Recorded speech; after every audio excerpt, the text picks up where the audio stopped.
by the International Monetary Fund, has defended the move to introduce a new currency. He says this will help to fix the economy and its. In the meantime, representatives from Zimbabwe's government, employers and labour are locked in negotiations aimed at addressing wage demands and stabilising rising prices, among several other challenges that are plaguing the Southern African nation's economy. Here's CGTN's Farai Makutuya now with the details on the latest efforts to broker an agreement between the three. The negotiations begin as discontent amongst workers, feeling the pinch of rising prices, mounts, and businesses battle shortages of fuel, currency, and electricity. Zimbabwean President Emmerson Mnangagwa hopes that tripartite talks can avert disruptive unrest. Violence must never be used as a tool to gain temporal advantage at the expense of the people we must serve and protect. That old retrogressive culture will only serve to widen our fissures and exacerbate our socio-economic challenges. A hitherto elusive, binding social contract is seen as the optimal outcome. For us to get good outcomes, we have to change the template. The only way to change the template is to foster unity, to foster a sense of harmony and cohesion amongst the Zimbabweans. Once you talk to each other, you begin to address the most binding constraints. That's the new thinking in development discourse, that you don't have even to address every little constraint. Identify the most binding constraints, and you address those. That will boost recovery prospects, which received a lift after commencement of an International Monetary Fund staff-monitored program in May. The idea right now is to stabilize the economy and to rebalance the economy over the next 11 months. And the hope is that if we move on the economic and on the politics simultaneously, so we have to move ahead on the political reforms, whether it's repealing and replacing IPA or POSA, among others.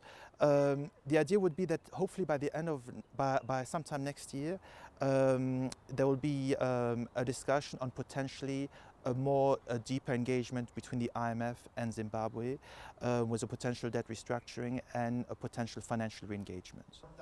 The success of the staff-monitored program hinges on bringing together different constituencies, be they political parties or business groups, and getting them to buy into the same vision. That will be put to the test during this recently launched and currently ongoing tripartite negotiating forum. Farai Makutuya, CGTN, Harare, Zimbabwe.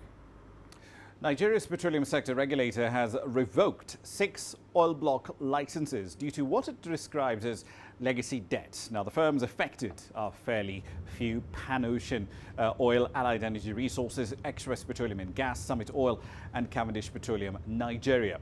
The move by the Department of Petroleum Resources comes as Africa's largest economy is taking a much more muscular, more aggressive approach to collecting taxes and royalties that the authorities say are long overdue. Oil industry sources say Nigeria has been increasingly vocal about cancelling licenses outright, which are not being actively utilized. So what else is brewing in Nigeria's oil market? Let's find out. CGTN's Deji Badmus joins us now live from Lagos. So Deji, yesterday's notice said that the revocation of these permits was because of legacy debts. But do we know how much is actually owed to the government and why these debts cropped up in the first place? Well, Ramah, we do not know how much exactly is owed by these oil companies. And let me just make a correction here. It's not just because of legacy debt. Legacy debt is, just the general words now, I would say, that has been used. But fact is that beyond legacy debt, some of these companies, according to the DPR now, as the Department of Petroleum Resources in this country, some of them are actually owing in terms of tax. They've not been remitting taxes. For instance, the petroleum income tax, they've not been remitting that. Some have not actually been paying what is called the education tax that oil companies are supposed to be paying. They've not been remitting at all. In fact, 2 of them were actually indicted by a watchdog now in the industry known as NAITI. NAITI is the Nigeria Extractive Industries Transparency Initiative. Now, that body indicted Pan Ocean and Allied Energy, saying that they've actually not been paying, that in 2016, for instance, Pan Ocean did not remit any tax at all. Same with Allied Energy. So beyond the issue of royalties or legacy debts, if you like, some of these companies too have not been remitting taxes. But in the case of Pan Ocean, for instance, well, there's a report out there that it has an outstanding debt now. We're talking about this legacy debt now of around $135 million, dating back to 1985, that has not been paid. If you add that now to the fact that he was indicted as not paying anything at all in 2016, I'm talking about royalties and the taxes, then we're looking at millions of dollars here. But when you add up everything now that is supposedly owed by these 6 companies, and this would be running into hundreds of millions of dollars. Indeed, and we'll get to Pan Ocean a little later on. But do we know at this point in time, out of all the mining leases that have been issued, which ones are not active at the moment for reasons that have not been properly explained?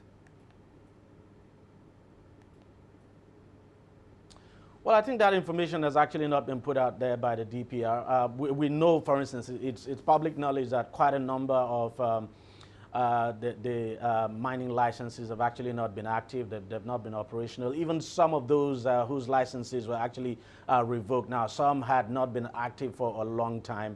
But, you know, there's no figure out there now listing the numbers that are not active. We know that some are not active and that the Nigerian government is planning to do another bid round, issue fresh licenses now. But that hasn't happened. But no doubt, quite a number of them have not been active.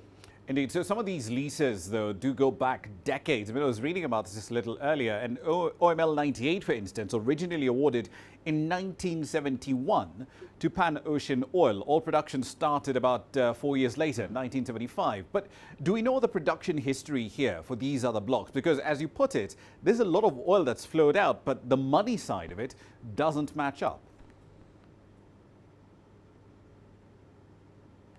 Yeah, you're absolutely right. I mean, for some of them, yes, we do. For some, we do not know. Let's talk about Allied Energy, for instance. You know, Allied Energy, of course, has a very long history. We're talking about legal tussle now between Allied Energy and Ajip. At some point, Erin Energy acquired Allied Energy, and Erin Energy has now gone into, has filed for bankruptcy. It did file for bankruptcy last year. And we know in the case of Allied Energy, of course, I think it has OML 120 and 121 or so. Yep. We know one of them has actually not been active. Maybe 120 has actually not been active and has not been producing. One, of course, has been producing. In the case of Summit Oil, substantially owned by the late MKO Abiola. I'm talking about the presidential candidate who died in 1993, June 12, 1993 now. Who won that June 12, 1993 election and died sometime in 1998. We know the family actually, he owned substantial interest now in that oil block, but we know that for quite a while, even before he died, that the oil block had not been doing well, had actually not started substantial production. So I would think it's not as active as we would expect, because, I mean, not much has been heard from it. And the same would apply to some of these oil blocks. Some of the ones now whose licenses have been revoked have actually not been very active. But I just can't give you, the detailed history of each and every one of them right at this moment. Indeed, of course, it's the usual problem with Nigeria's oil sector, isn't it? The opacity is always an issue. I'm glad you brought up Allied Energy, though, because with respect to oil blocks 120 and 121, they've had this long-running legal dispute, in this case pitting Allied Energy against Nigeria Ajip Exploration in a sale that went wrong. But given that these block licenses have now been revoked, how does it affect these legal disputes?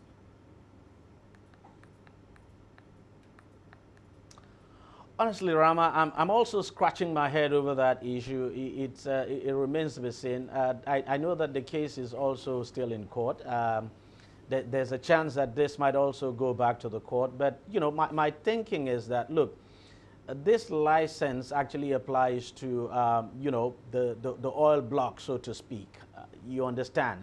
And not really about the company, so to speak. So if the license is basically for the oil block, so whoever acquires the oil block now, whoever operates it at the moment, if it's Ajib or if it's resolved in favor of Ajib eventually or resolved in favor of Allied Energy, it means whoever takes over would have to take take responsibility for the payment. I mean, so that's my own thinking. But you never can tell how this thing would play out. But no doubt at all, if, as I said, the license is basically for the oil block, so whoever operates the oil block would have to will have to take up responsibility. So you have to take up responsibility for the liabilities now that would naturally apply to the oil block. So, and I think it will all form part of the legacy debt, if you like, for whoever will be taking over. Indeed, it's almost like looking at the Game of Thrones, isn't it? We'll leave it there for the time being. Deji Badmus, live in Lagos. Thank you for the update. Now, on to East Africa. Uganda's President Yoweri Kaguta Museveni has delivered his State of the Nation address. The landlocked East African nation is caught in the middle of a slowdown in economic growth and regional tensions that are affecting trade. Here's CGTN's Leon Senyange with a report from Kampala. Uganda's economy was a key focus for President Museveni's address. According to Uganda's Bureau of Statistics, Uganda faced a slight slowdown